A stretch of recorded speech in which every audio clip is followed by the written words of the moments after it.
Okay, so in this video we're going to be rating all the counters in YBA from worst to best.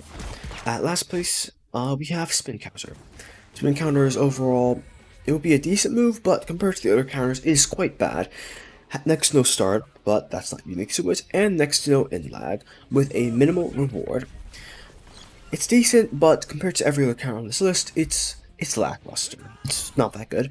Next up we got Anubis' counter, Cursed Blade. It's basically Spin's counter, but it does a bit more damage. You only do 48 damage instead of 30 damage. Pretty decent. I mean, not the best. Still kind of bland. Still does have basically startup invincibility and next to no end lag, which is always a positive. Once again, unique to basically every other counter in the game.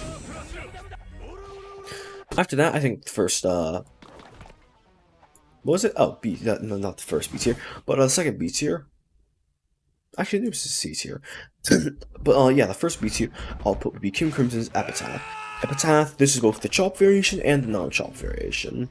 It's just a get out of jail free card, absolutely no risk. With the chop one, you do get a little bit of reward, but the normal you don't get any reward, but it's just no risk. You can even attack while you're in it. It's not even active. I mean, it's active, but it functions. The counter functions a lot more like a power up rather than an actual counter. No startup and no end lag.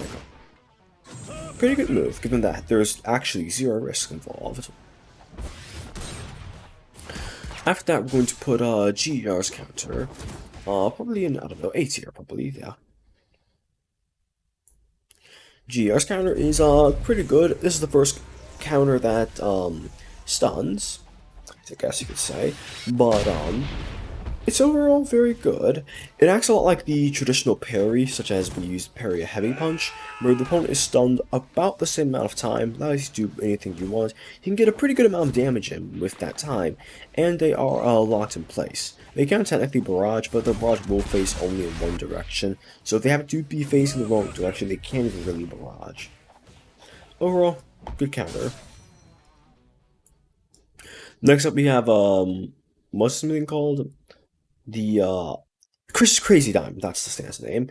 Crazy Diamond's counter, overall, very good. Gives you a little bit of stun, and it also allows you to get Rage Mode, which is, well, broken. This Rage Mode is degenerate. It gives you a 25%, not 25, I do believe it gives you a 20% damage increase, and a 20% defense increase. Very powerful move. It might have enough stun for Rock Trap, but I don't think it does, which is why I put it at an A tier instead of S tier. If it can combo into Rock Trap and, by proxy, beat down, then it will go into S tier. Anyway, we have our first S tier counter, which is going to be King Crimson's Raging Demon. This counter is just Epitaph, but you now deal 55 damage, I do believe.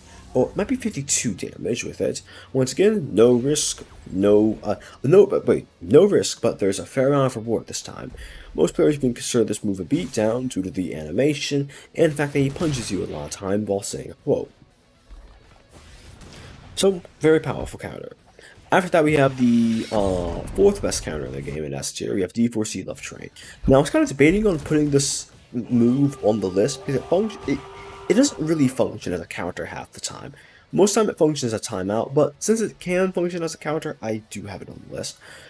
As a counter, it's not that good, but as a move, it is very good, as it's just a timeout. If you max out Misfortune Redirection, the move lasts for, I don't know, some absurd amount of time, allows you to get your clones back, run away, do your clones. If the opponent catches you, activate Love Train, repeat.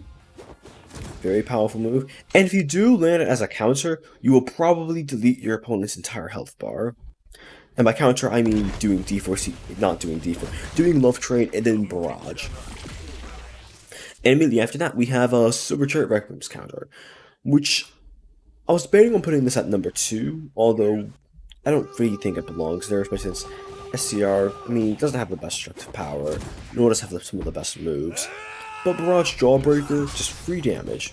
Unlike D4C Love Train, you're unshadowed, no one does not have a grace period. And, just like D4C Love Train, has its frame 1 and no end lag. So you can just use this move when you're close to your opponent. If they attack you, they will get hit, and, well, you'll get a barrage in. Free damage at the end of the day. And in my opinion, just another reason why GER's return to 0 can be reverted. That's just a little side note. But at number 2 in S tier, we have Siemens counter, Gravitational Negation. This counter, at its prime, could just kill the opponent straight up if you hit it. You like some 190 damage combo, and it might have even killed. But still, it's a very powerful counter, and I'm pretty sure with Vampire, you can get damage ranges that exceed 150. Your opponent can technically barrage out of it, although they are similar to how GER's counter works. They are locked in one direction for the duration of the counter. They cannot turn around their barrage. So, an easy workaround to this is counter, dash forward. Boom, the barrage is going to be facing the wrong direction now. Now you get to use your uppercut to the moon uncontested. And the best counter we have in the game is, in my opinion at least, it is Vampire's counter. Reasoning is quite simple. Use a beatdown. And this counter is hilariously annoying because say you're playing this with, I don't know, King Crimson or something, Vampire King Crimson, you have 2 counters you have to worry about. So say the opponent uses Epitaph or Raging Demon. You still can't just go full aggro because they're going to have Vaporization Freeze. So unless they use the moves almost back to back, it's really annoying. And I do believe Reality Override Punches would also be a very good combo with Vaporization Freeze with. Also considering the fact that it's one free move, there's a bunch of stuff you can do it. Some other stuff that comes to mind besides beatdowns are, well, I'm assuming that you can't time stop. I'm just gonna assume it puts time stop on cooldown.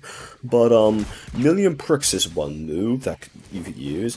Another move could be possibly it's the Hands of Erasures and maybe GER Scorpions.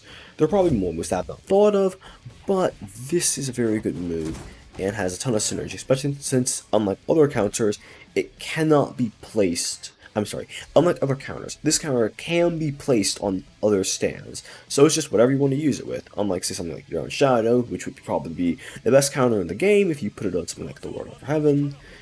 You can't do that. It's locked on SCR, a stand with a pretty low destructive power. Vampire, slap it on Tusk Axe 4, counter, beatdown, the opponent's below half HP, they die. Really good move. And that is it for this video. Thank you. Sub.